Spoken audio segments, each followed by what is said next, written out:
Think Again TV is produced by Centre for Inquiry, Canada's premier venue for secular humanists, atheists, skeptics, and free thinkers. Good morning, everyone. Hi, everybody. My name's Jamie Warner. I'm the Executive Director of Centre for Inquiry Toronto, and I'd like to give you a very warm welcome to our brunch with Richard Dawkins and Lawrence Krauss. Thank you so much for coming.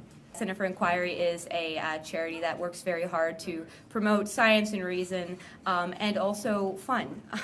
What we're trying to do is, with this brunch, is one, get you guys closer to some people who do a really fantastic job at communicating science and secularism, but also people who do it in a very engaging and entertaining way. And so those little goodie bags are trying to tell you that science and secularism can be fun, it should be fun, and we're hoping that today you'll get a sense of that as well from our organization, as well as from the speakers. So what we're going to be doing today is open up for questions for Dr. Krauss and Professor Dawkins. And first off, we're just going to have a brief introduction and a few remarks from our development director, Justin Trottier. So I'd like to welcome Justin up, who is going to be starting off with a little introduction for Dr. Krauss. Unfortunately, he has to leave at about 10:15, so we're going to try and make sure that we get all of your questions for Dr. Krauss answered first. And then we'll move on and we'll have a nice little chat with Professor Dawkins. So Justin, if you take it away, please. Thank you.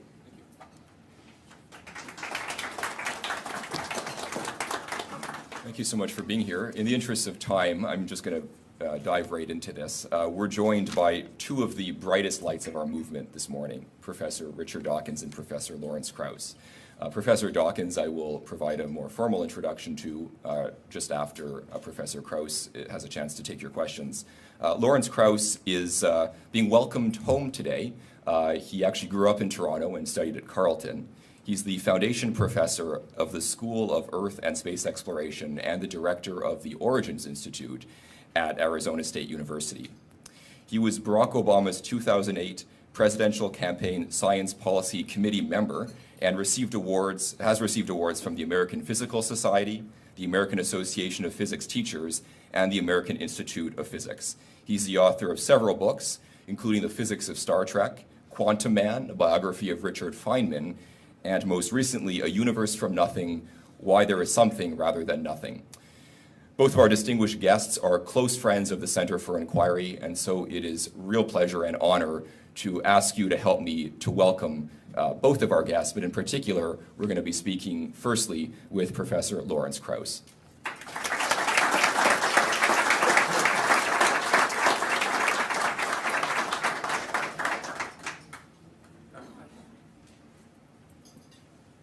Well, thank you all for coming out this morning. It's a really kind of amazing given the short notice we gave Jamie.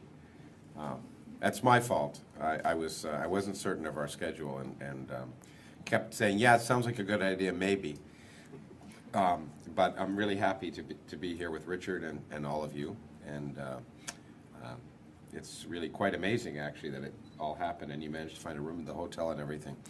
I think I'm primarily going to answer questions. I think that we've been talking a lot. I don't know if any of you got to see the movie. I hope if you didn't, you get to. There are now 4 showing, so hopefully that you can get into one of them. And we had a very good interview yesterday on TVO with Steve Paikin, who's a very good interviewer, and I think both Richard and I really enjoyed that. And it brought out some different things that I don't think have been discussed a lot. And I think the thing that intrigued me the most and that I've been thinking about lately is this notion of spirituality, which we were talking about, and the need to not just to point out the spirituality of science, but the need to point out that this vague notion of spirituality is exactly that, and that what it represents and what it doesn't represent. Representing, in some sense, for many people, the need to maintain what they get from religion without the religion, but on the other hand, the worry that it's so ill defined that it really doesn't provide what people really need, and it's a word that without meaning in large sense, and that I think we need to replace that that word with things that have more meaning in a real way. And so I've been thinking about that a lot lately, and planning to write about it. And so I'm glad it came up in the interview, and I'm glad both Richard and I got to talk about it.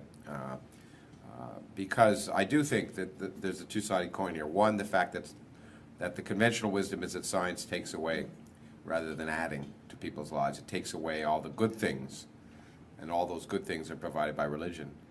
And secondly, that somehow this need for something more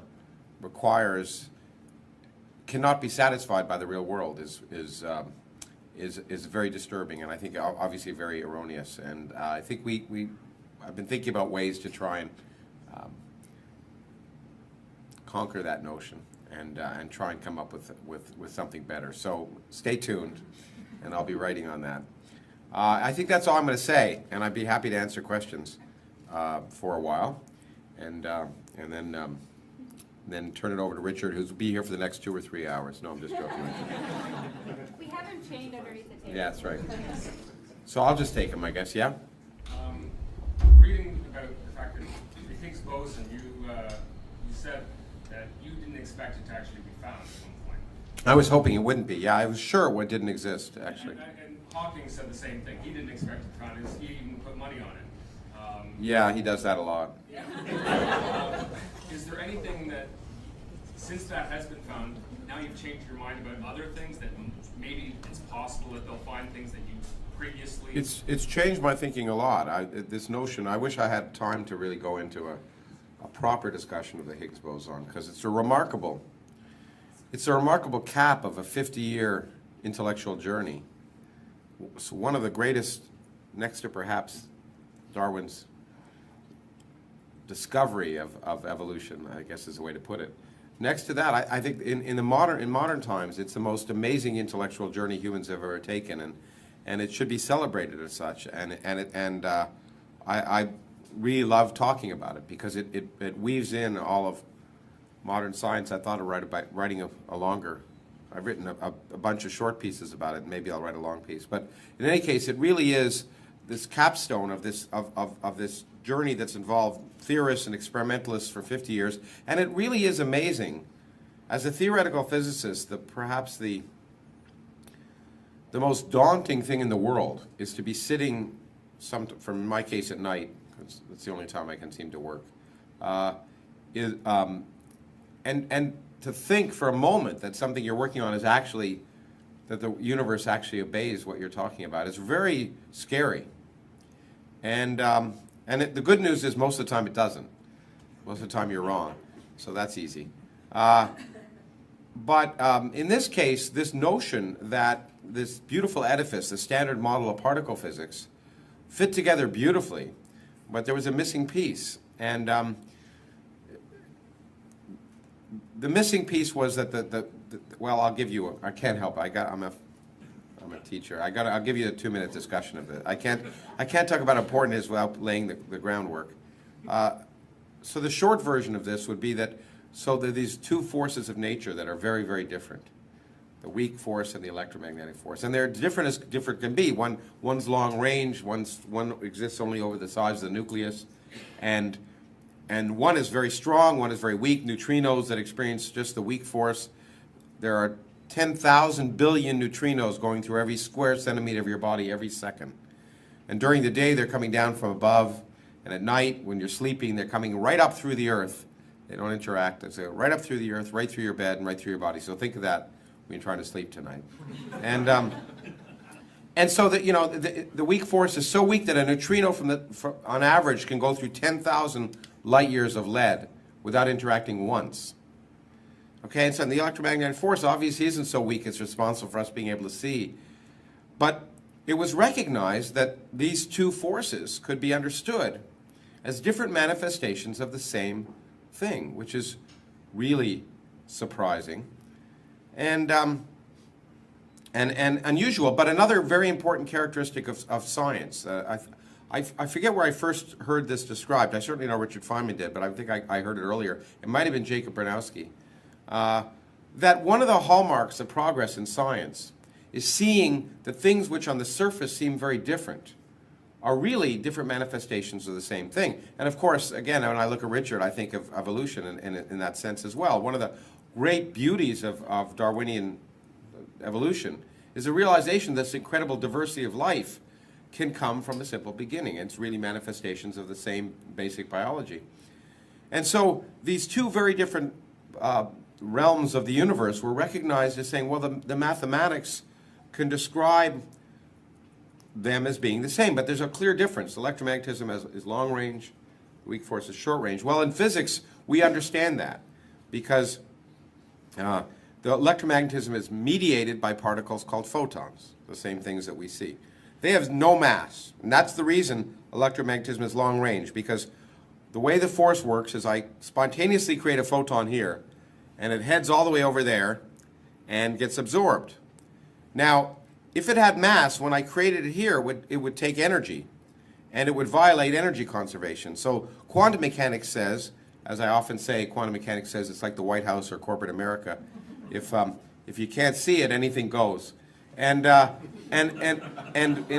in quantum mechanics, so if I violate energy conservation, as long as I do it for a little while, so short a time that I can't see it, then it's fine. So if the particle disappears again, no problem. That's called the Heisenberg uncertainty principle.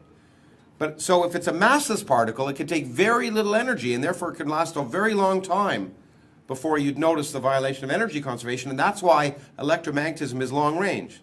But the weak force is propagated by particles that are very heavy. And that's why it has a very short range, because when they get popped out, they have to disappear very quickly. So that was predicted and known in some sense. But the problem is then, how could they be manifestations of the same thing? Well, maybe they're both massless. The particles that convey the weak force and electromagnetism are both massless at some fundamental level. Well, that's crazy because they behave very differently. But maybe, and this is the amazing leap of the human imagination and the hubris that in some sense is physics at the modern time. Maybe it's an accident of our existence. Maybe there's a background field throughout all of nature. And what happens is that the particles that convey the weak force interact with that field, and it's like, as I often say, swimming through molasses. As they interact with that background field, they experience resistance, and they begin to act like they're more massive. If you push your car, if your car runs out of gas and you push it on the road, you can get it going, but when it goes off the road and hits the mud, it stops, it feels heavier. So it's like there's this cosmic mud everywhere, and the particles that convey the weak force experience that mud, and the particles that convey electromagnetism don't. Well, that's beautiful. That's a nice story, like a biblical story. And if that were the story, if that were the way science were, it would just be like religion. But if there's that mud, quantum mechanics says if there's a field throughout space, if you slap that field hard enough at a single point, really hard at a single point, you'll kick out particles. That's what quantum mechanics tells us. So there's a prediction. So we just have to build a machine that slaps empty space hard enough at a single point, and will maybe produce the particles associated with that field. The field's called the Higgs field, and those particles. And so one of the purposes of the Large Hadron Collider was to discover those particles by slapping empty space hard enough. It's really a kind of a S&M machine. I was sure they wouldn't see them. It just seemed like such a slimy, simple explanation. It seemed too good to be true to me. And that's why I was so surprised that that explanation is actually true. These particles exist. Now, for me, to answer your question finally, after a little bit of physics, the idea that these fundamental scalar particles could exist changes for me the entire picture of trying to understand fundamental physics. And I've been thinking lately a lot about the implications that may have for the dark energy that governs the universe. It opens up for me a whole range of explanations before that I hadn't considered, because I just thought the Higgs explanation was just too simple. And nature always surprises us. And this, it just seemed crazy that we would guess the simplest answer and it worked out. And so I guess I was surprised, as I am by being surprised. So that's a short answer to your question. Yeah? What do you think of Jason Lau, who says that we should be seeing a lot of stars being born and a lot of stars dying, a lot more than we are seeing today. And he says that's proof that, the Big Bang is not true and all those things are wrong. Well, I guess the evidence of the fact that I don't know who he is suggests that I don't think much of what he talks about, I guess. Maybe that's the only way I can put it, I guess, okay. I mean, it's obviously he's had no impact. I don't want to seem, well, I guess I don't mind seeming pretentious, it's fine. But I know of people whose work has an impact on my work. And if that doesn't have an impact on my work and all of my colleagues, then I don't know about them. But look, the important thing but let me be a little less facetious. There are lots of mysteries and there are lots of puzzles. And so when we measure things, we often see things that don't agree with our ideas. But that's the hallmark of science that's at the forefront. When you're tentatively looking at things, often you see stuff that doesn't seem to fit. Most often the anomalies are wrong. And in fact, we have to be, this is probably more important for this group. The easiest person to fool is yourself. And so we have to be on guard, not just about others, but we have to be skeptical of ourselves. That's probably the most important aspect of skepticism that I think I can convey. And that's particularly important for scientists. Because if you're measuring something and you find something strange, the most immediate response is, I've discovered something important. It's significant. And what you have to do as a scientist, again, as Feynman said, is you have to work equally hard to prove yourself wrong. That's right. You have to, most likely, you're making a mistake. And it's very, very difficult if you discovered something potentially wonderful, potentially earth-shattering, that something can make you famous, to have the courage, the intellectual courage, to say, it's probably wrong, let me figure out what I'm doing wrong. And so it's a really important process that experimental scientists, and to some extent theoretical scientists, but since I'm a theorist, we just talk, it's easier. Experimentalists actually do things. And to check your work and to try and prove yourself wrong. And then if you don't, your colleagues might. And so there are many times since I've been a scientist when, for example, I like to say, I was sure dark matter was real because it had died and been reborn so many times, and everything that's real has been reborn, as we know. Has been, in any case, because there's so many times that you think some implication of your theory implies that there are too many stars, there too much clustering, and then what you find is when you look at things more carefully, that's really not an implication. So people who claim that everything is wrong are generally wrong. And the reason is the Big Bang, that's the other thing. When I hear someone say, look, this doesn't agree, and therefore everything is wrong, that's just not the way science progresses. Science is based on a huge amount of experimental data, and the hallmark of progress is not to show everything's wrong. Einstein didn't show everything was wrong. In fact, Einstein did exactly the opposite. Einstein showed everything was right. What there was two theories, one of Maxwell, theory of electromagnetism, and one of Galileo, that when you're moving at a constant rate, you continue to move, and you can't really tell whether you're moving or not. All of you have had the experience of, if trains in Canada are smooth, of being in a train station and looking at the train next to you when it was moving, and you didn't know whether you were moving or it was moving out of the station. Well, it turns out those two things are both right. They're both obviously true because they're both satisfied by the test of experiment, but they're incompatible. So what Einstein said is, I'm not going to throw out those things that are right. I'm going to show how those apparently incompatible things can be compatible, and it turned out the way to make them compatible was to show that time and space are relative, an amazingly brave thing. So I get hundreds of letters, I get tens of letters every week about it, with theories of the universe explaining how everything we know is wrong. And the minute someone says that, I know that I can, if I was like, I think, Lord Kelvin, who used to read, in the old days before they came in as emails, they used to be hard paper. And one of my favorite responses to those crackpot letters was his when he said, I'm sitting in the smallest room of my house. Your letter is currently in front of me. Soon it will be behind me. Okay, maybe one or two more, but we've got to go. One more, Jen. I was in a room where Freeman Dyson took the side of religion in the science versus religion debate, and I wondered, is physics generally a safer haven for atheism than biology, for example? Well, you know, the key point to... I mean, Freeman just likes to be contrary. Freeman's a good friend, but he generally disagrees with whatever everyone else agrees with. It's just his property of him. And I think part of his... I read when he won the Templeton Prize, I thought, great, this is a chance for them to really be told off. Because I respect Freeman greatly as an intellect. And I was very disappointed to see that he was so friendly. One of his kids is a minister, in fact. But the point is that the thing about science that people don't realize is that, as Steve Weinberg, who is an atheist, a Nobel Prize-winning physicist, has said, most scientists don't think enough about God to even know if they're atheists. God is just irrelevant. So it's not as if physics or biology are one or more safe than the other. God doesn't enter into it ever. In any scientific meeting, in any subject of science, God is irrelevant. And so it's the same everywhere.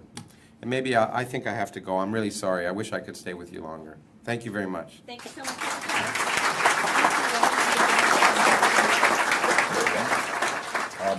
I've been asked to say a few words about the religious and secular landscape in Canada, just so that both of our guests, but in particular our remaining guest, Professor Dawkins, has a bit of context while he's in town. He doesn't get the opportunity to be in Canada very often, and he and his staff have asked that we share a little bit of the insights about some of the concerns we have here in our home country. So I will invite you to complement my remarks by adding your own during our discussion period. I think right off the bat, I should make it clear that Canada has a very strong reputation as a liberal, scientific, and forward-thinking country. It was the third country to legalize gay marriage, and of course our new premier is an openly gay woman. Our charter guarantees freedom of thought, freedom of opinion, and freedom of expression, and it is very rare to see the religious right taken very seriously here in Canada. But much of this may be the veneer of Canadian politeness and political correctness, at least according to Canadian journalist Marcy MacDonald, who wrote a book called The Armageddon Factor, The Rise of Christian Nationalism in Canada. MacDonald, who actually spoke at the inaugural event for our capital branch in Ottawa, argues that through political appointments, manipulation of the judiciary, and other actions both symbolic and substantive, our current federal government is seeking a long-term shift towards American-style religious ideology. In March of 2009, in a now rather infamous example of her remarks, Conservative Member of Parliament Gary Goodyear refused to answer a journalist's question about whether he believed in evolution. Instead stated, "I am a Christian, and I don't think anybody asking a question about my religion is appropriate." This might be laughable coming from your average politician, but Gary Goodyear is not your average politician. Gary Goodyear is Minister of State for Science and Technology, a cabinet position he continues to enjoy. Flash forward to February of this year, when our government launched in a mosque the Office of Religious Freedom. The office is headed by Andrew Bennett, who is a dean at a Christian arts college housed in a church in Ottawa. In writings on his university's website, Bennett, our new ambassador for religious freedom, has described Europe as suffering from secular fundamentalism, and then went on to argue that the greatest genocides in history have been perpetrated in the name of secular ideologies. Our government opted to close the existing International Center for Human Rights and Democracy and instead appoint a Christian apologist to open an office that many fear will provide benefit mainly to Christian lobby groups. I suppose we should wait and see. While south of the border, the mixing of public funds with public schools would be unthinkable, here in Ontario, as all of us in this room are well aware, we fully fund a Roman Catholic school system, while many other provinces provide public subsidies, sometimes as large as 60 to 70%, to fund private faith schools, including in Alberta, private evangelical schools that we know teach creationism. Government support for religion in Ontario's Catholic system has regularly pitted basic human rights against archaic religious privilege. Within the last decade, Catholic schools have banned atheist books, such as the novel by Philip Pullman, The Golden Compass. They've suspended a student for wearing the word pro-choice on her shirt. They fired teachers for getting a divorce. They violated the Charter of Rights and Freedoms by prohibiting the establishment of gay-straight student groups in their schools. And of course, they continue to exercise their so-called right to block non-Catholics from attending or teaching in these taxpayer-funded schools. In separate but equally concerning developments, government scientists in Canada have recently been prohibited from speaking directly to the media about their work, particularly in the area of climate change. The Canadian government has come under increasing pressure from science advocacy groups such as the American Association for the Advancement of Science, the Royal Society of Canada, and Democracy Watch to reverse these policies, but have consistently failed to heed their advice. Suffice it to say, we need all of your help. We're building a structure that will ensure a long-term institution to fight for secularism and science here in Canada, but we can't build that without you. We're excited to announce the launch of our Donor Circle program, a circle of friends committed to our shared vision for a country where church-state separation and evidence-based public policy is front and center. Donor Circle members will be at the forefront and at the front lines of CFI. You'll join us at focus group sessions to discuss new programs. You'll come out to brunch with members of our board. You'll be solicited for feedback on a regular basis. And you'll work with us to host special networking events as we seek to enlarge this circle. The Donor Circle program is available exclusively to members of the Centre for Inquiry who support our shared passion through a monthly contribution of at least $25 a month. There will be enhanced levels with added benefits. I'm hoping that each of you will join our circle, and so I want to be candid with you for a moment, to you, our key supporters. Many of you have watched with pride, as I have, as our organization has grown and matured. We've seen CFI establish itself as a key voice in the media, as a regular host to some of the largest free thought events in the country, and as a provider of key social and community services. But without a solid foundation, this may not sustain itself, nor provide a platform for real long-term positive change in our country. You've seen what we can do.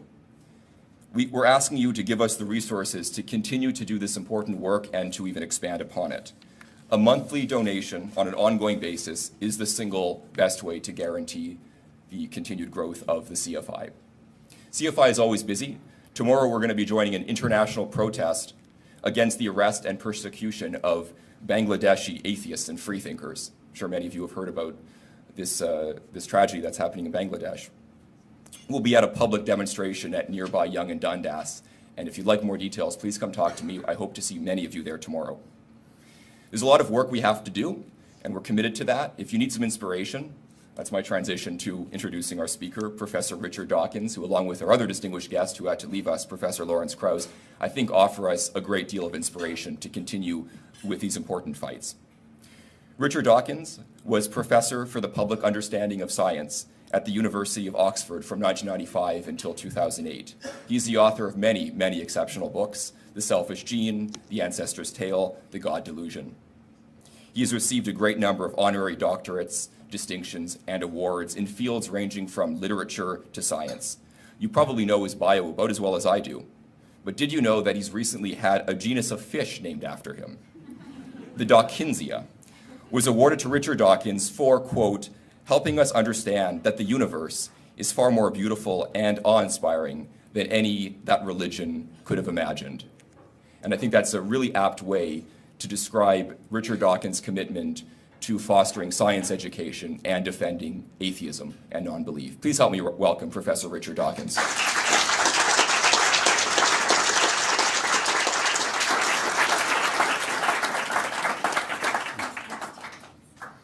Well, thank you very much. I was very disturbed to hear Mr. Trottier's account of what's going on in Canada at the moment. I didn't know about that, and I applaud what the CFI in Canada is doing.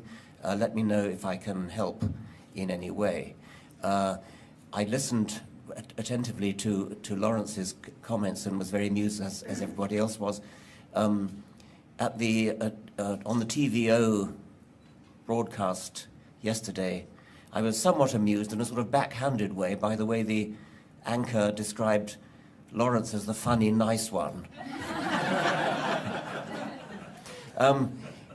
I was also amused to be reminded of when he talked about spirituality and Stephen Hawking. I was once at a literary festival in Britain, and Stephen Hawking was there, and I listened to his talk before mine. And as you know, he can't speak, and so he has to do it through a computer. It takes a long time to build up his words. So he can't really answer questions, but he gets questions sent in advance, and then his computer answers them. But they did allow one impromptu question from the audience. And a man stood up and said, "Professor Hawking, I wonder whether you feel that there's a spiritual dimension to the universe, whether there are more things in heaven and earth than are dreamt of in your materialist philosophy, Horatio." Went on and on and on about mystical things, and don't you feel that there's a mystical, spiritual dimension? He went on. And then Stephen then spent about 10 minutes composing his answer. And we all waited with bated breath for the answer to this question. And finally, it came. No.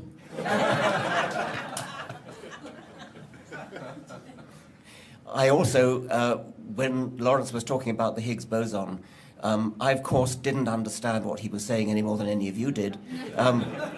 But I am very deeply moved by what's going on in modern physics. And I have visited the Large Hadron Collider on 2 occasions. And I think on both occasions, it's fair to say that I was pretty much moved to tears by the feeling that this gigantic enterprise, put together by a group of people from all over the world speaking dozens of different languages, all aimed at understanding the very basis of the universe in which we live. And I really was moved to tears by that. And I tried to convey some of that in one of my books, The Greatest Show on Earth. Tried to convey my feeling of poetic humility and being so moved by the Large Hadron Collider. Unfortunately, it all fell rather flat because there was a misprint in the book. Nobody's ahead of me. Large Hard-on Collider. I was shocked by some of the things that Mr. Trottier told us about. In particular, I think the Minister of Science, who when asked for his views on evolution, protested that it was no business of anybody else what his religious views were. I mean, that's pretty shocking coming from, was it the Minister of Science? Yes. I have not come prepared to make a speech. I said that all I could do was answer questions. I'm very happy to answer questions from anybody. Yes, Emma. I'm a magician by trade, and I get the "how did you do that" question often. And so I see lots of superficial curiosity, but no one ever following through to do the research or to think about it seriously to actually figure out how any of it was actually done. They say, "How did you do that?"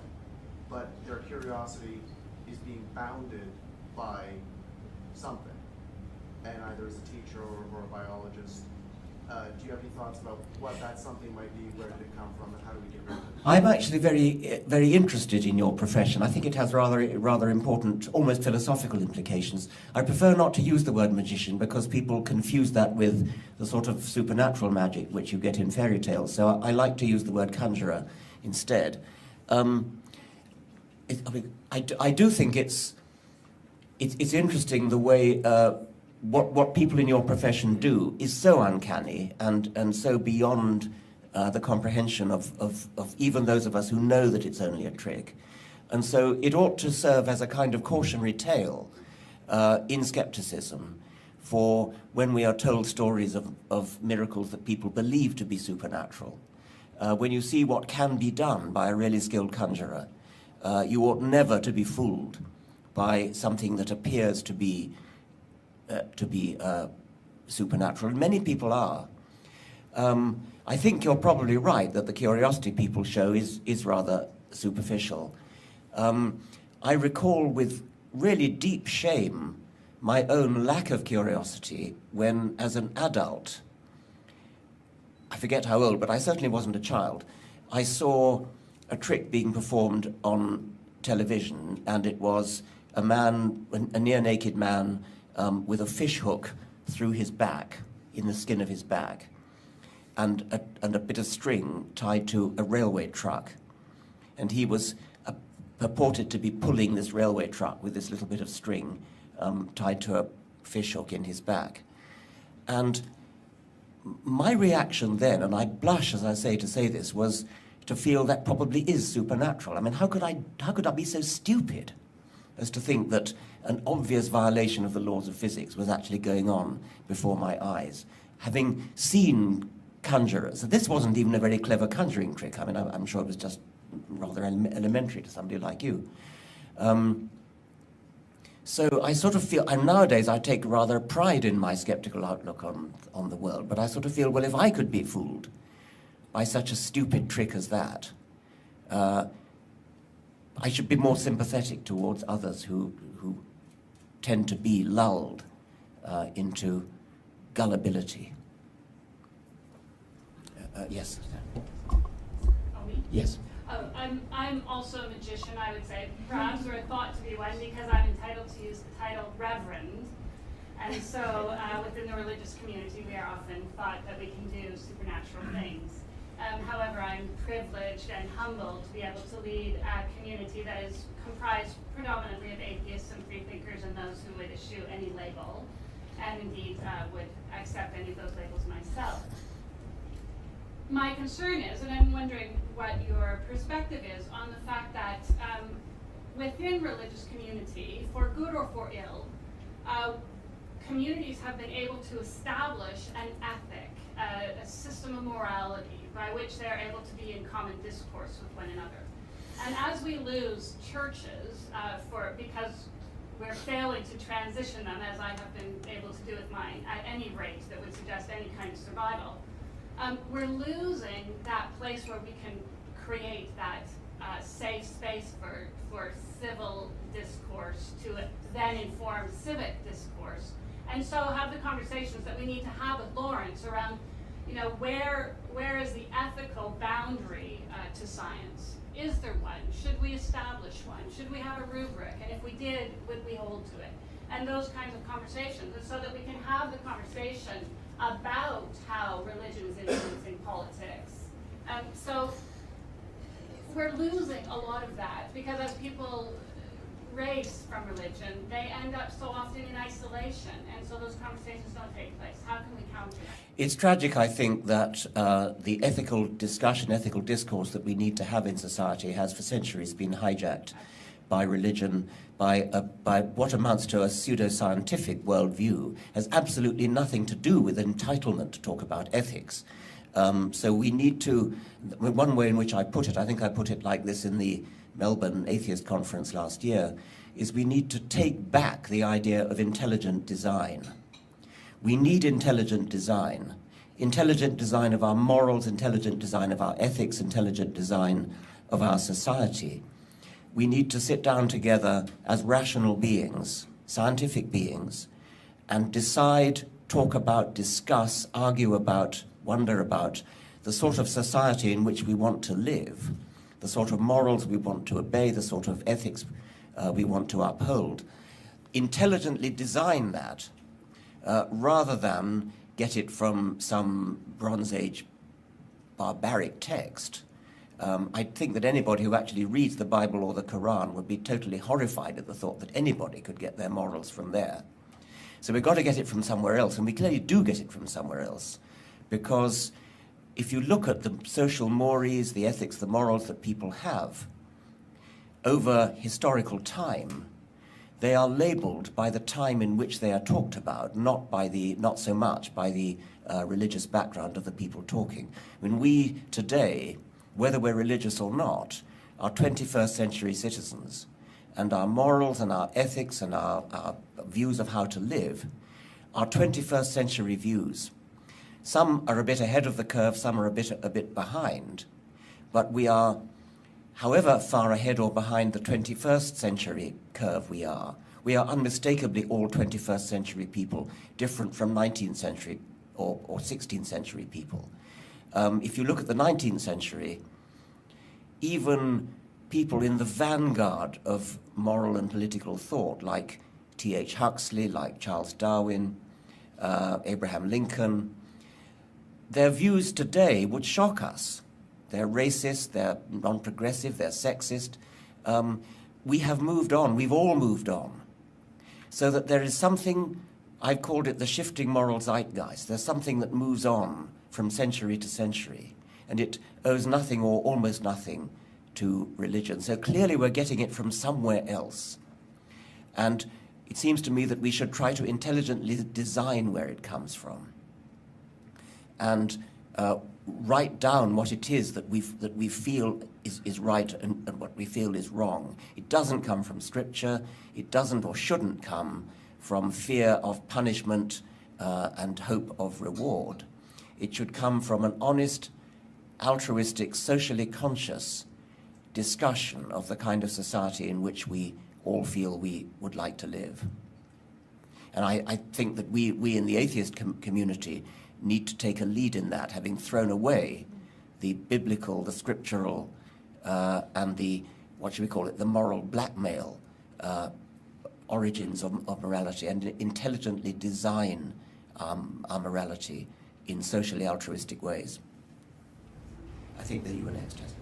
What do you think about the current wave of radicalism in the Middle East and North Africa and the future of it, and how it would affect political and religious structure in the United States? I don't know as much about this as I suspect you do. Like many people, I had been encouraged by the so-called Arab Spring, the wave of revolution that seemed to be spreading through the Middle East, the overthrowing of previously tyrannical dictatorships, and disappointed that this idealistic, as I had thought, movement seemed to be being hijacked by Islam. And I don't know what to suggest about that. I would think you probably have more ideas than I do about that. I think it's very sad, and I would like to think of, we should all think about ways in which we could try to help our rationalist thinking colleagues in those countries to take back the idealism of that movement. Well, what do you think the radicalism in that part of the world would help people like Rick Santorum and Sarah Palin and all those people, extremism? Well, there does seem to be a kind of unholy alliance between the nut jobs in, especially the United States. They wouldn't recognize that, of course, but there is a distinct similarity between them. Yeah. Yes. I'm interested in the evolution-creation debate, as you probably know, and I've been following your activities in Great Britain. Do you think creationism is becoming more of a threat in Great Britain than it used to be? It's interesting. Unlike in America, where, and I think that includes Canada, where the impetus comes from radical Christianity, from fundamentalist Christianity, in Britain it more comes from Islam. And my colleague, Steve Jones, lecturing in genetics in University College London to medical students, has Islamic medical students walking out of his lectures because he's lecturing about evolution. And I hear this over and over again from school children, school teachers in Britain. For a television program for Channel 4, I visited one of Britain's leading Islamic schools. And I'm sorry to say that in Britain we do have government-supported religious schools. One of Britain's leading Islamic schools, and I talked on television to half a dozen girls. The girls and boys are kept separate, of course. Half a dozen girls, and every single one of them was a young earth creationist, as was their teacher, and they were proud of it. And the teacher told me that everybody in the school was a creationist, and they were proud of it. They felt that the Quran was a leading scientific textbook. They explicitly said that if there was a conflict between what the Quran said and what science said, they would go with the Quran. This I find very upsetting, and it is a growing tendency in Britain. I'm not quite sure what's feeding it. I suspect it may be a kind of political resentment against what's felt to be political neo-colonialist attitude of perhaps they feel it's fueled by racism. There's a kind of loyalty thing, that loyalty to Islam means you have to believe this nonsense which contradicts everything that science is telling us. I think it's very disturbing, very upsetting. I wish I knew what we could do about it. Yeah, thank you. What do you think of people like Michael Behe, who have their arguments, bashed again and again, and yet they keep coming back with the same stupid arguments? And is it because they're too stupid to understand what they've been told, or is it because they feel like lying? Are they lying for Jesus? What do you think? I don't think I should try to get into the mind of Michael Behe. I don't know whether he's dishonest or stupid. He's been publicly disowned by his own department in, Lehigh Valley in Pennsylvania. He goes on, as you say. He gets, of course, enormous encouragement. I mean, he's a poster boy for creationists, even though actually he believes in what he calls intelligent design and specified complexity. But, he believes in evolution. The creationists who make him their poster boy kind of rather gloss over that fact. It's just that he believes in evolution with God helping it over the difficult jumps. But nevertheless, he's a kind of rock star of the creationist movement. And I guess that may seem flattering, I don't know. I would have thought any decent scientist would have preferred to look for the respect of his scientific colleagues, but whatever else he's doing, he's not doing that. Yes? I'm a psychotherapist, and I get a lot of pushback not only from colleagues, but my association, about when you deal with a client who is going through some guilt or other issues that is related to religion. Either you're supposed to work within their belief system or get around it, but not to attack religion and that sense of rationality. And I was wondering about Britain, how they handle it, or are you aware of it, or how I could create more change within the field? I don't know what shrinks, let's just say, for generalize, are taught to do. I know that my ex-wife is a Samaritan who deals with distressed people phoning in, threatening suicide. And they are told in no uncertain terms in their training, Samaritans don't preach. They let the person talk. And I think what you're talking about is something similar, that people in the psychotherapy professions are probably taught not to try to change the views of their patients in that kind of way. I've met that in teachers as well. Teachers who are suffering when trying to teach evolution, when children say, "You're upsetting my religion." The teachers have been told, you must not upset their religion. You must go along with their religion, teach them the science, but don't tell them that your religion is a load of rubbish. I wouldn't tolerate that if I were a teacher. If I were a teacher, and I suspect if I were a shrink, I wouldn't be capable of holding my tongue in that sort of way. Why should I? If somebody is talking obvious nonsense, then it seems to me would be my duty as an honest person to say so, but then I probably wouldn't last long in that profession. So I don't have any advice for you. You know better than I. Yes. Sorry. Okay, let's have this one first, okay. I have a question about your current view on why seemingly the United States is such a paradox that the developed nations, it is so religious. And I know that in one of your books, you wrote at one time that, in your view, perhaps it was because there was so much competition between the various choices for religion. Whereas in one of his books, Sam Harris, I think, wrote that, in his view, and in the research seems to bear out that where there are chasms in terms of social disparity, both income and class and so forth, that's where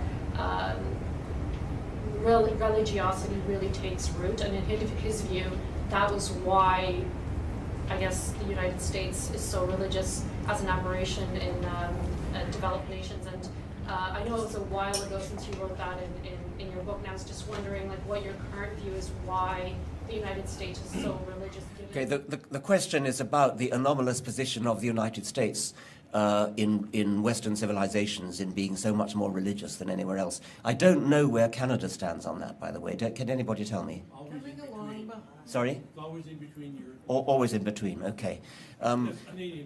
But if you,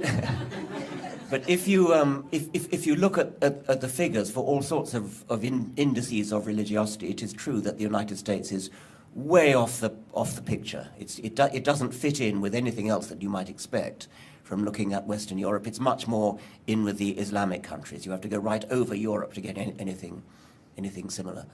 And the questioner mentions two things. She said that one hypothesis is that because the United States is founded in secularism, the founding fathers were all secularists. They were either deists or if religious, they kept quiet about it. They didn't feel that it should have anything to do with government. Because there is no established church, whereas in Britain, in Scandinavia, there is an established church. In those countries, the established church has seen to it that religion has become boring and tedious and nobody cares about it. It's just what you do when you're born, get married and die. And it's responsible for state ceremonies, state funerals, state weddings and things. But nobody really takes it seriously. Whereas in America, where there is no established church, this freed up religion to become free enterprise, to become big business, to become, to use all the slick techniques of advertising. And so you get these mega churches, and I visited one or two of them. They're very frightening places. The other observation which the questioner made, and I think she probably got it from the work of Gregory Paul, she quoted Sam Harris, but I think it comes from Gregory Paul, that if you look worldwide and if you look within the states of the United States, you find a correlation between religiosity and poverty, religiosity and lack of social benefit, social caring. In those countries and in those states within the United States where there is a lot of social welfare, you get low levels of teenage pregnancy, low levels of abortion, and so on, that's where you get the least religion. You get the most religion where all the indices of social distress are high. Which way the causal arrow goes is open to debate, but there does seem to be at least a correlation there. I've heard a third hypothesis about the United States, which is that being a society of immigrants, so many people arrived in the country bereft of their extended family support groups that they left behind, for example, in Europe, and needed some substitute for the sort of grandmother figures and the uncles and aunts and things that provided the support system in extended families. And churches stepped in and provided that. I don't know what I think. I've told you about 3 different hypotheses. There's clearly something odd going on in the United States that leads to, well, the remarkable phenomenon that anybody could seriously consider voting for Sarah Palin. I mean, how could you imagine a civilized country in which that could possibly happen? So there is something odd. Fortunately, it's almost as though I think the United States is dividing into 2 species. I mean, there's just I've actually never met anybody who voted for George Bush, I don't think. But that just means that I don't mix with those people. By the way, the question came up, went to Lawrence Krauss about whether physics was more predisposed to religiosity than biology. And it is true that, actually no, that's not really relevant to this question, is it? Yes. Oh, you've had one already, haven't you? Yeah, sorry. Oh, you didn't? I beg your pardon. Okay. I'm often intrigued by the decline of science support among the political right, and especially obvious in the last 20 years. So 22 years ago, the Soviet Union collapsed, and until then, there was an external threat to Western society. It was the scientists who would develop new weapons and laid the groundwork for prosperity, economic growth. So, say in the 1960s, scientists were 1950s, 60s. Scientists were at the center of society, and were really important to in the struggle against the others, against the Soviets. And when the Soviet Union collapsed, that sort of disappeared, and particularly on the right side of the political spectrum. Is there anything that can replace that external threat to? Yes, it's interesting that it's a major theme of 1984, isn't it? That the ruling dictatorship, the ruling party in 1984 had to have an external threat in order to motivate people, and so there was a more or less fictitious permanent war going on between the three great powers, and then there was the great public enemy. I forget his name. Goldstein? No. I forget his name. But there had to be a public enemy. And I mean, I take it. Are you suggesting that after the collapse of the Soviet Union, Islam took over as the sort of bogeyman? Is that what you're leading towards? I see more the lack of that external threat, and this is more for the political right that kind of needs this threat. It's not so much the left side of the spectrum that seems to be motivated by that. Yes. Well, it's an observation. I take your observation, and I think it's interesting. I have no real comment on it. Yes. Yeah. There's a saying that says, bad ideas don't die. The people who have bad ideas die. And I kind of was thinking about that in regards to like evolution. They don't really die. They become the junk DNA of our past, right? We're aware of these ideas and we dismiss them as being stupid or idiotic. Do you see a point where, like, obviously 19th century, I think somewhere in the book was saying about Newton was a Christian, but then of course everybody was back then, and now we don't have that happening anymore, that Christianity, Catholicism, religion in general is becoming part of our junk DNA. But how many generations do we have to wait before we finally leave that to the fishtails of our genetic past or our theoretical, intellectual past? Needless to say, I look forward to that day. It's coming more slowly than I would have thought. But I mean, it is coming, and the broad sweep of history is going in the right direction. But it's a kind of sawtooth rather than a steady decline. And I think you can expect that when something is in its death throes, it tends to lash out. And so we can expect to see some of that before it really does become junk DNA. Many of you have probably seen that great Canadian Steve Pinker's latest book, The Better Angels of Our Nature, where looking at at history in the very long term, all the indices that he looks at very systematically seem to be moving in the right direction, but it is a slow process. Yes.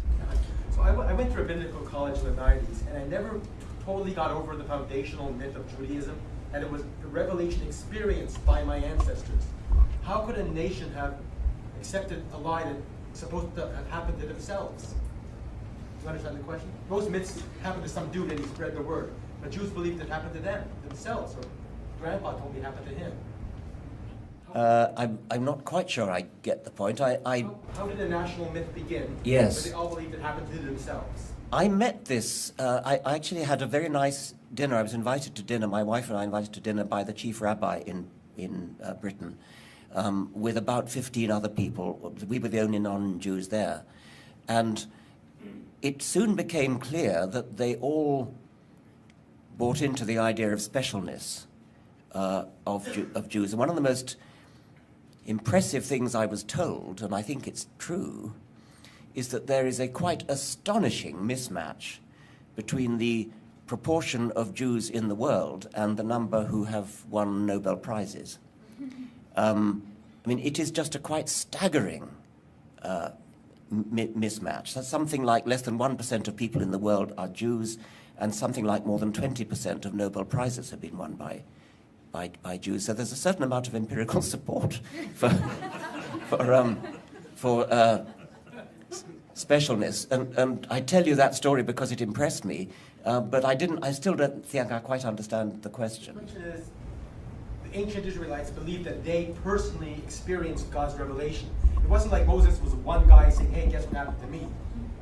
You know, everyone went through the desert. Everyone walked through the Red Sea. And then they told their kids, and their kids told their kids all the way to 2013. Yes. So how did they all come to believe it happened to themselves?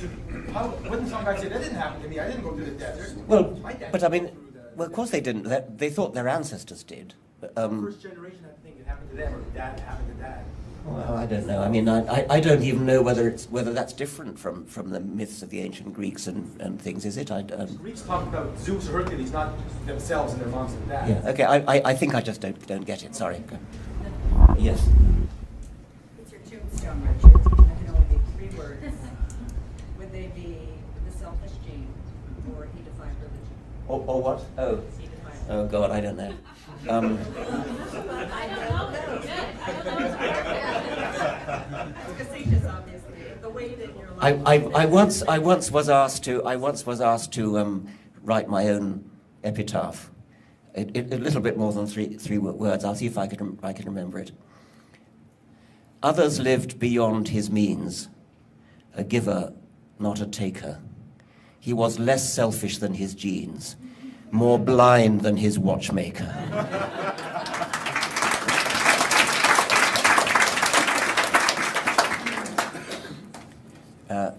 Yes. Yeah.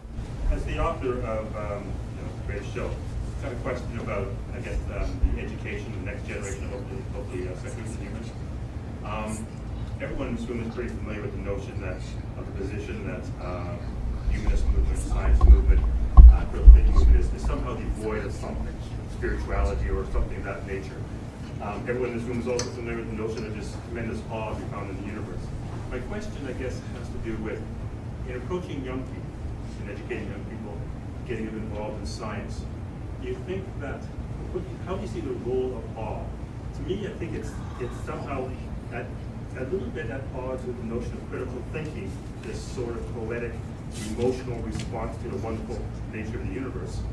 And yet, I think it's a powerful motivator. Should it go first in our discussions with children to get them to become critical thinkers and humanists, or is it something that should come as a result of that understanding? I don't see the conflict between critical thinking and the sort of poetic Carl Sagan-esque response to the universe. I'd like to think they both go together. Since I mentioned Carl Sagan, most of his books are evocative of the sort of poetic response to the universe that you're talking about, the pale blue dot and things like that.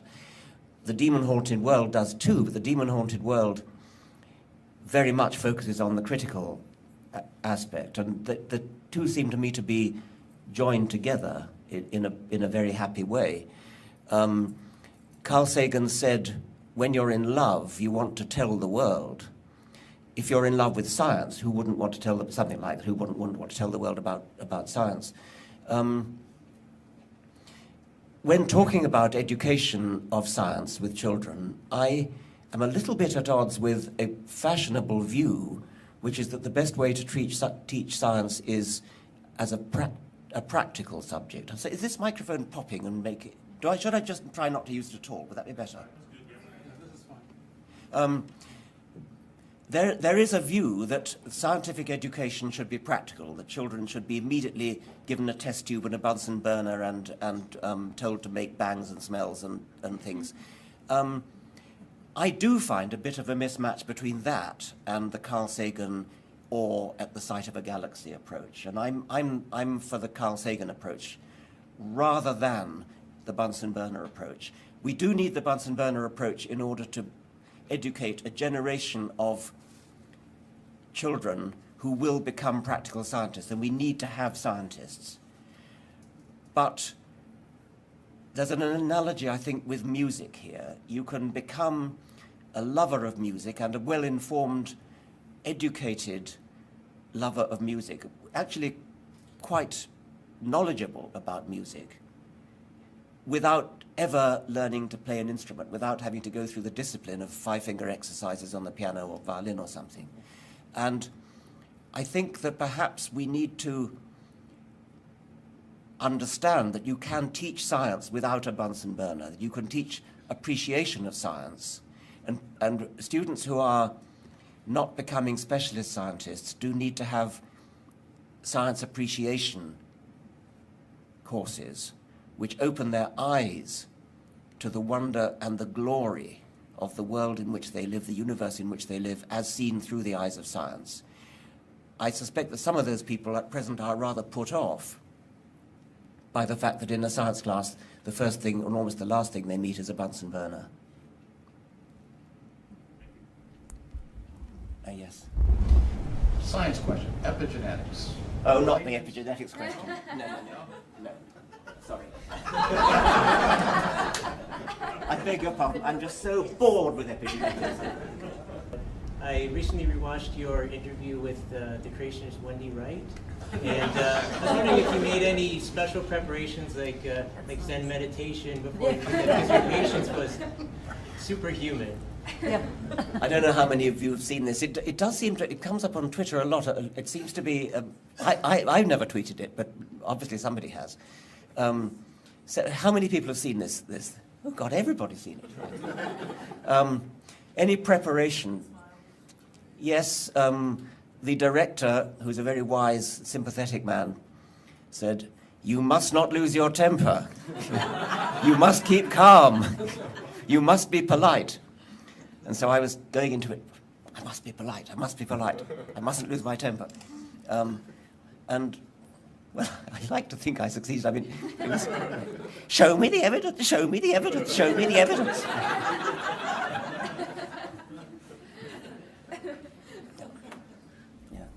Another trivial question. Many public intellectuals in Britain have accepted knighthoods. If you were offered knighthood or the Order of Merit or something, would you accept it, and why or why not? Yes, I think I would. I mean,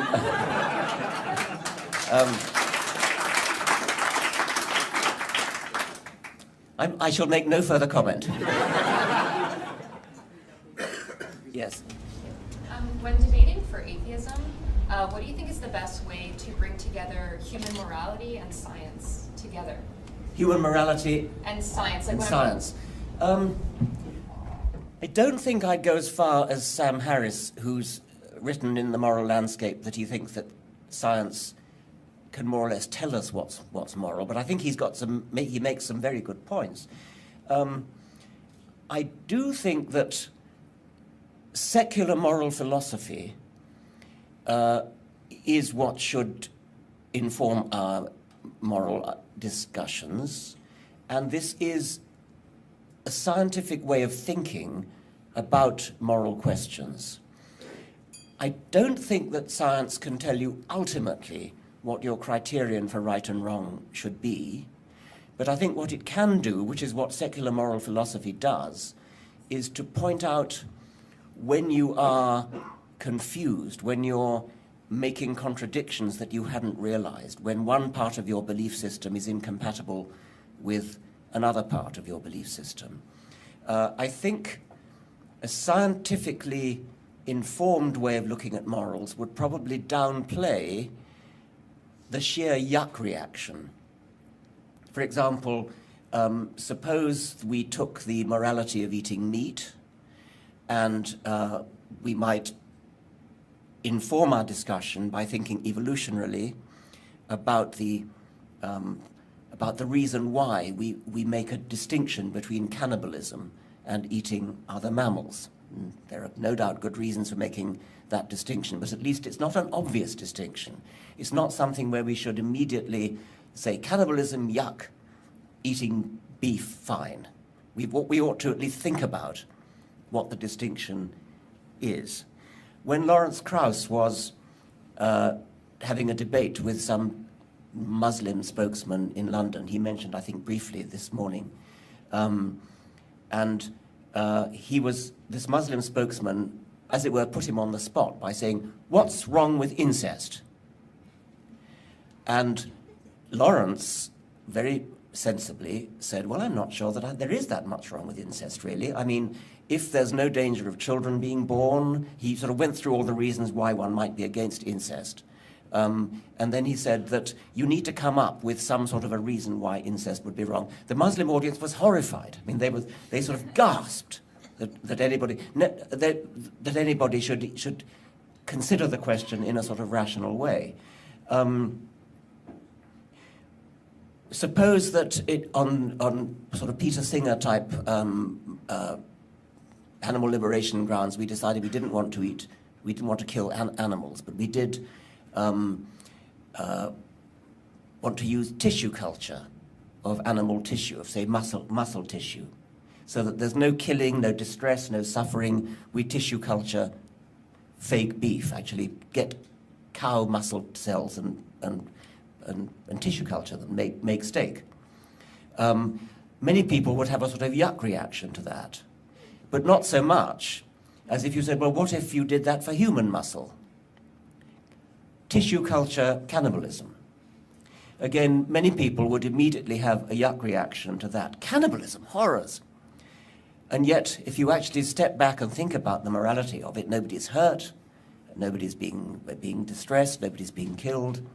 But we've got this kind of atavistic horror of the idea of cannibalism.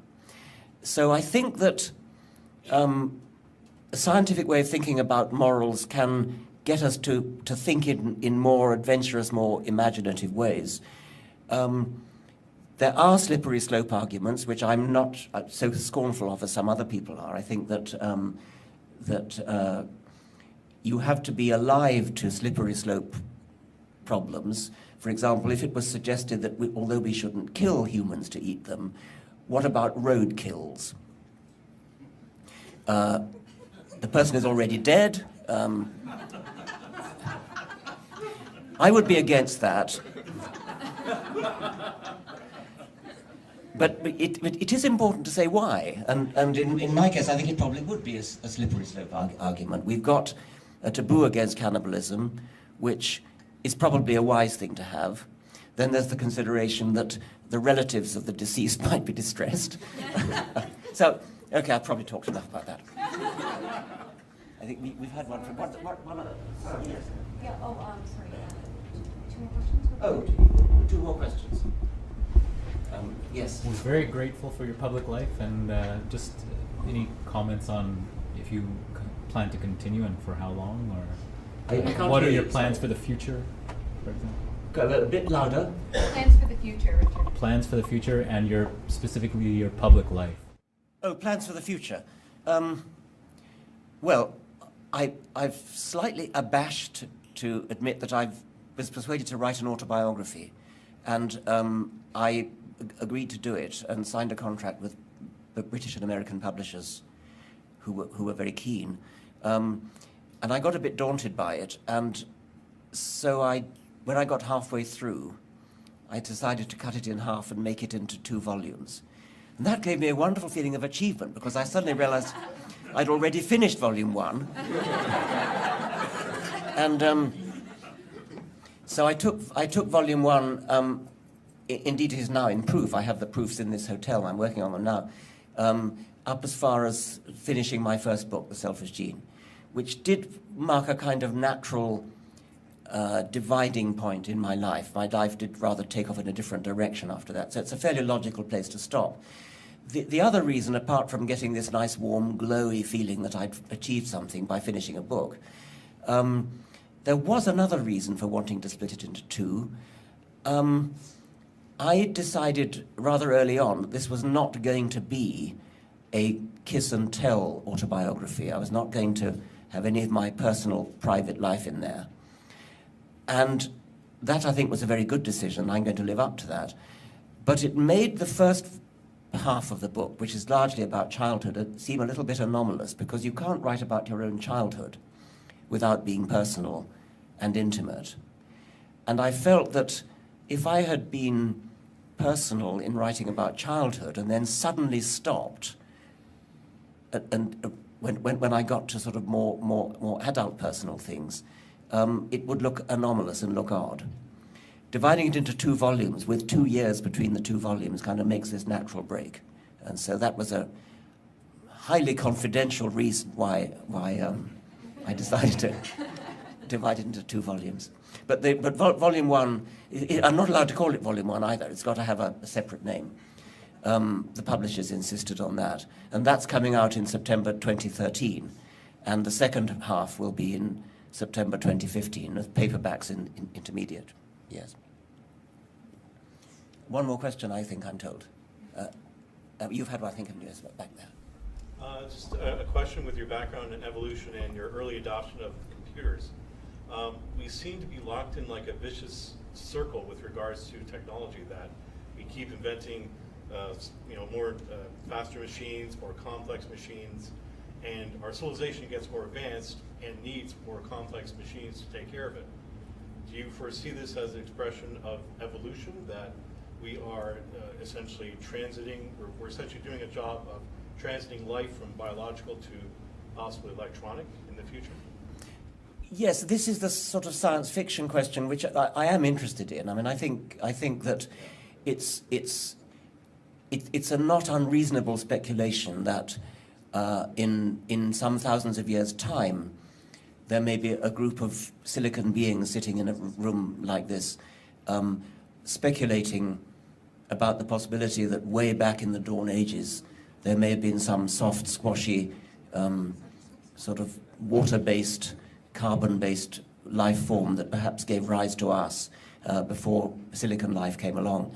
I think it's a not unreasonable science fiction plot.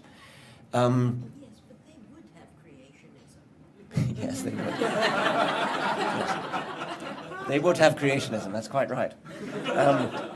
But I think the question was going on, was asking the possibility that they might evolve, and it is a genuinely interesting point that evolution, which I would put my shirt on pretty much having to be by natural selection, if it's going to produce the kind of adaptive fit, the kind of illusion of design that the living things so spectacularly show, that evolution by natural selection doesn't have to be based upon the sort of genetics, the sort of physiology, the partnership between DNA and protein that we know about. There are other media in which natural selection could take place and could give rise to the same illusion of design. And computers, technology, software, the internet could provide the kind of infrastructure which in life is provided by the DNA, RNA, protein partnership. And once you've got the infrastructure provided by the computer world, artificial life could take over in an evolutionarily non-designed way. The computers that are run on had to be designed, but the evolution itself could be non-designed. And the research that's been going on in the field of artificial life is just in its embryonic stages at the moment, but I think it could be really big in the future, and I won't be around to see it, but it could be both exciting and frightening at the same time. Thank you very much. Thank you.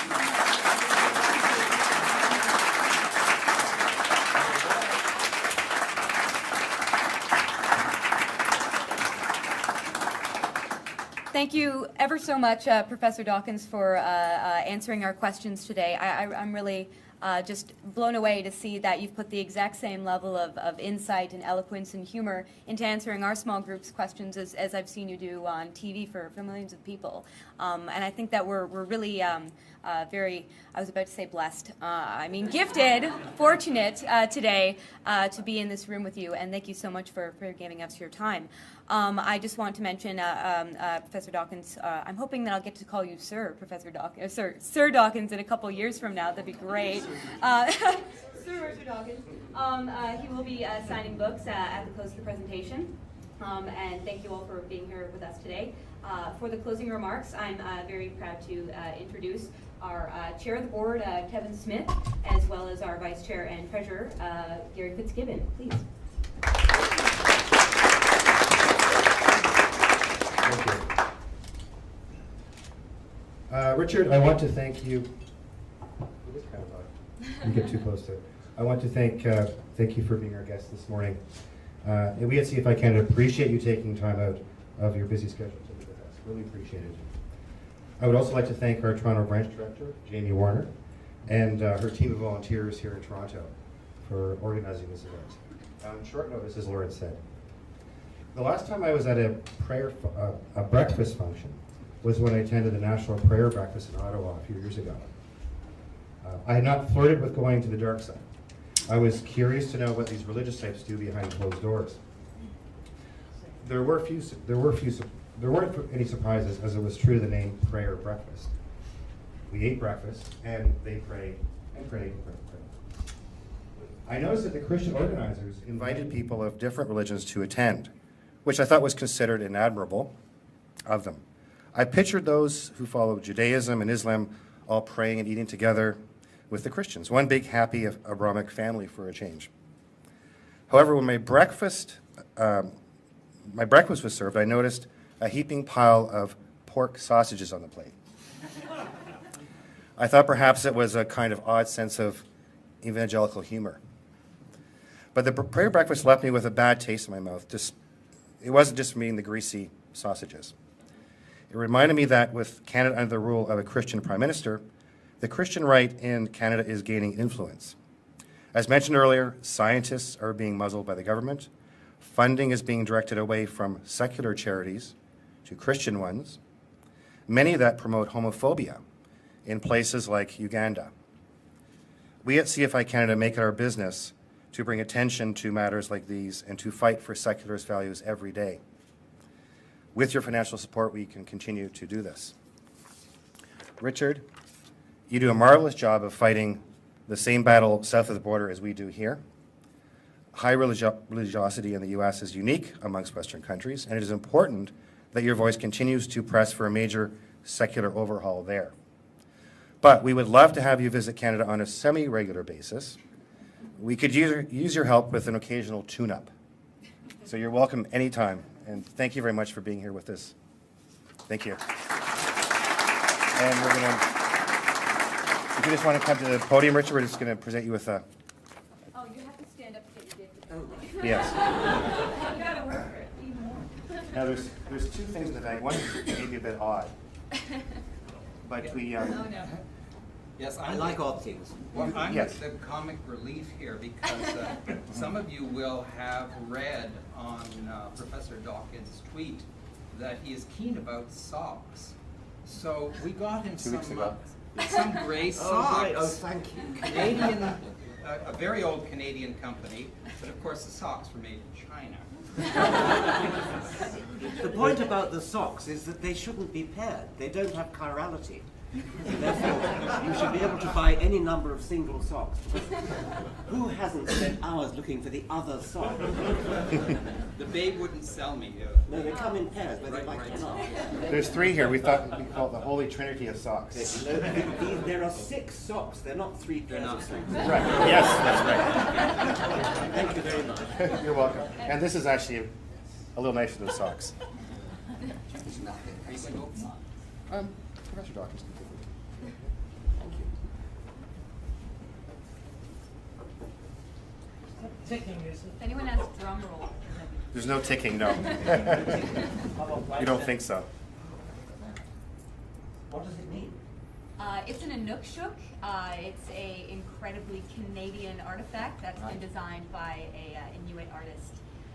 It's one of a kind, and we also have inscribed a special base for you as thanks for coming and doing this presentation with us. So. Inukshuk acts as a guide to take people home. I'm very tough. Thank you very much indeed. It's a beautiful thing. But does it actually have a symbolic meaning or something? Yes. Yeah, it's a guidepost, essentially. The Inuit Guide you the would way. put them on the hill, so they would see where the next one was. They'd go, then they'd see the next one, and they could find their way home in a white landscape. But that would be a big one. Yes, Yes.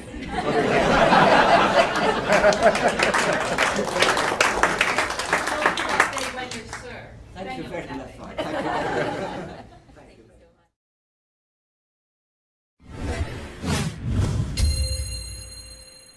Think Again TV is produced by Centre for Inquiry, Canada's premier venue for secular humanists, atheists, skeptics, and free thinkers. Think Again TV is produced by Centre for Inquiry, Canada's premier venue for secular humanists, atheists, skeptics, and free thinkers. Good morning, everyone. Hi, everybody. My name's Jamie Warner. I'm the Executive Director of Centre for Inquiry Toronto, and I'd like to give you a very warm welcome to our brunch with Richard Dawkins and Lawrence Krauss. Thank you so much for coming. Centre for Inquiry is a charity that works very hard to promote science and reason and also fun. What we're trying to do is, with this brunch, is one, get you guys closer to some people who do a really fantastic job at communicating science and secularism, but also people who do it in a very engaging and entertaining way. And so those little goodie bags are trying to tell you that science and secularism can be fun, it should be fun, and we're hoping that today you'll get a sense of that as well from our organization, as well as from the speakers. So what we're going to be doing today is open up for questions for Dr. Krauss and Professor Dawkins. And first off, we're just going to have a brief introduction and a few remarks from our development director, Justin Trottier. So I'd like to welcome Justin up, who's going to be starting off with a little introduction for Dr. Krauss. Unfortunately, he has to leave at about 10:15, so we're going to try and make sure that we get all of your questions for Dr. Krauss answered first. And then we'll move on and we'll have a nice little chat with Professor Dawkins. So Justin, if you take it away, please. Thank you.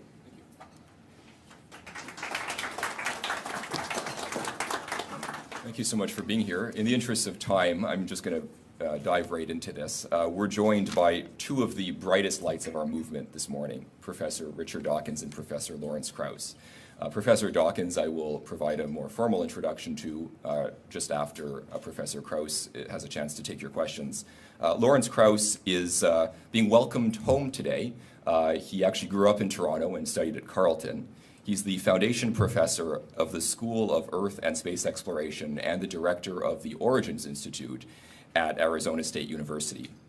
He was Barack Obama's 2008 Presidential Campaign Science Policy Committee member and has received awards from the American Physical Society, the American Association of Physics Teachers, and the American Institute of Physics. He's the author of several books, including The Physics of Star Trek, Quantum Man, a biography of Richard Feynman, and most recently, A Universe from Nothing, Why There Is Something Rather Than Nothing.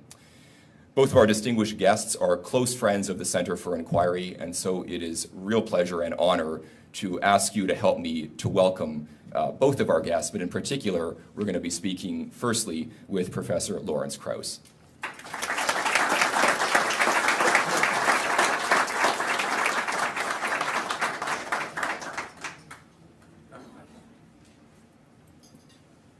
Well, thank you all for coming out this morning. It's a really kind of amazing given the short notice we gave Jamie. That's my fault. I wasn't certain of our schedule and kept saying, yeah, it sounds like a good idea, maybe.